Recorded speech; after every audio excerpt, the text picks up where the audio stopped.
ಈಗ ಮ್ಯಾಮ್ ನಾವು ಒಬೆಸಿಟಿ ಅಂದರೆ ವೆಯ್ಟ್ ಗೇನ್ ಬಗ್ಗೆ ನಿಮ್ಮ ಹೇಳ್ತಾ ಇದ್ರಿ, ಇವಾಗ ಕಾಲರ್ ಮಾಡಿದಾಗ ಅವ್ರು ದಪ್ಪ ಇದ್ದಾರೆ, ಸೊ ವೆಯ್ಟ್ ಲಾಸ್ ಮಾಡಿಸಿ ಮೇ ಬಿ ಕಮ್ಮಿ ಆಗುತ್ತೆ ಅಂತ. ಈಗ ದಪ್ಪ ಇದ್ದಾಗ PCOD ಸಮಸ್ಯೆ ಇರುತ್ತೆ, ಸೊ ಆಟೋಮ್ಯಾಟಿಕ್ಲಿ ಈಗ ವರ್ಕೌಟ್ ಮಾಡಿ ಅಥವಾ ಫುಡ್ ಡಯಟ್ ಮಾಡಿ ಸಣ್ಣ ಆಗ್ತಾರೆ. ಸಣ್ಣ ಆದ ಹಾಗೆ PCOD ಸಮಸ್ಯೆ ಕೂಡ ಕಡಿಮೆ ಆಗುತ್ತಾ ಅಥವಾ ಹಾಗೆ ಇರುತ್ತಾ? PCOD ಅಂದರೆ ಆ ಕಾಯಿಲೆ ಏನಕ್ಕೆ ಬರುತ್ತೆ ಅಂತ ಇನ್ನೂ ಒಂದು ಸ್ಪೆಕ್ಯುಲೇಷನ್ ಇದೆ ಅಷ್ಟೇ.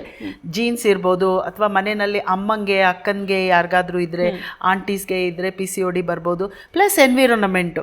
ಮತ್ತು ಈಗಿನ ಕಾಲದಲ್ಲಿ ಮಕ್ಕಳೆಲ್ಲನೂ ಜಂಕ್ ಫುಡ್ ಜಾಸ್ತಿ ತಿಂತಾರೆ, ಇಸ್ಟ್ರೋಜನ್ ಇರುತ್ತೆ ಆ ಊಟದಲ್ಲಿ, ಆರ್ಟಿಫಿಷಿಯಲ್ ಇಸ್ಟ್ರೋಜನ್.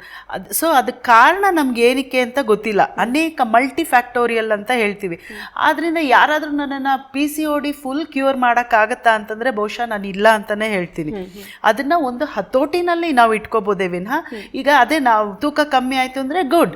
ಆಮೇಲೆ ಇನ್ನೊಂದು ಏನಂತಂದ್ರೆ ನಾವು ಇವಾಗ ತೂಕ ಕಮ್ಮಿ ಮಾಡ್ಕೊಂಡ್ವಿ, ಪೀರಿಯಡ್ಸ್ ರೆಗ್ಯುಲರ್ ಆಗಾಯ್ತು, ತಿರ್ಗಾ ಆಯ್ತು, ಜಾಸ್ತಿ ಆಯ್ತು ಅಂತ ಇರಬಾರ್ದು.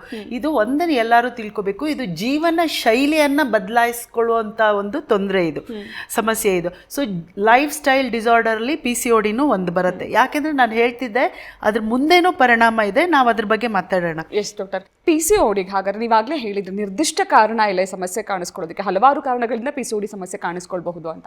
ಹಾಗಾದ್ರೆ ಟ್ರೀಟ್ಮೆಂಟ್ ಯಾವ ರೀತಿ ಆಗಿರುತ್ತೆ PCOD ಸಮಸ್ಯೆಗೆ? ನಾ ಹೇಳಿದ್ನಲ್ಲ, ಅವ್ರಿಗೆ ಯಾವ ಥರ ಟ್ರೀಟ್ಮೆಂಟ್ ಬೇಕೋ ಆ ಥರ ಟ್ರೀಟ್ಮೆಂಟ್ ಕೊಡ್ತೀವಿ. ಅವ್ರು ಬರೀ ಇವಾಗ ಇವ್ರು ಹೇಳಿದ್ರು ಪೀರಿಯಡ್ಸ್ ಇರೆಗ್ಯುಲರ್ ಅಂತ, ಅದಕ್ಕೆ ರೆಗ್ಯುಲರೈಸ್ ಆಗಕ್ಕೆ ಪೀರಿಯಡ್ಸ್ಗೆ ಕೊಡ್ತೀವಿ.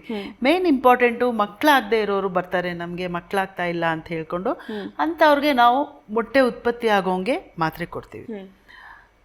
PCODನಲ್ಲಿ 2 ಥರ ಇರುತ್ತೆ ಮಕ್ಕಳಾಗಕ್ಕೆ ಬರೋರಿಗೆ. ಕೆಲವ್ರಿಗೆ ಮಾತ್ರೆ ಇಂಜೆಕ್ಷನ್ ಕೊಟ್ಟಿದ ತಕ್ಷಣ, ಇವಾಗ ನಾವು ಮೊಟ್ಟೆ ನಾ ಹೇಳಿದ್ನಲ್ಲ, ಮೊಟ್ಟೆ ಕಾಯಾಗಿರೋ ಮೊಟ್ಟೆ ಹಣ್ಣಾಗಲಿ ಅಂತ ಮಾತ್ರೆನೋ ಇಂಜೆಕ್ಷನ್ನೋ ಕೊಟ್ಟಿರ್ತೀವಿ, ಅದ್ರ ಮೇಲೆ ನಮ್ಗೆ ಹಿಡ್ತಾ ಇರಲ್ಲ. ಅದೇನಾಗೋಗುತ್ತೆ, ಕೆಲವು PCODಸ್ಗೆ ಮೊಟ್ಟೆ ಒಂದು 4-5 ಉತ್ಪತ್ತಿ ಆಗಿಂದ್ರೆ 10, 12, 15 ಮೊಟ್ಟೆ ಉತ್ಪತ್ತಿ ಆಗ್ಬಿಟ್ಟು ಅಂಡಕೋಶ ದಪ್ಪ ಆಗೋಗಿರುತ್ತೆ.